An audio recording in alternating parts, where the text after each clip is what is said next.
رسول اللہ صلی اللہ علیہ وسلم جب مدینہ تشریف لائے تو پہلے اپنی نانہال اترے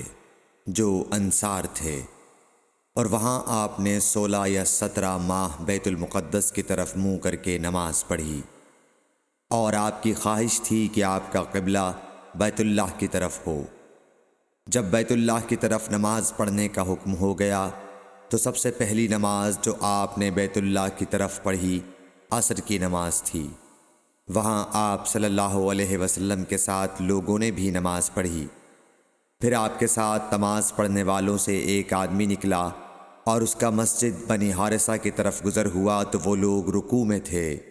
وہ بولا کہ میں اللہ کی گواہی دیتا ہوں کہ میں نے رسول اللہ صلی اللہ علیہ وسلم کے ساتھ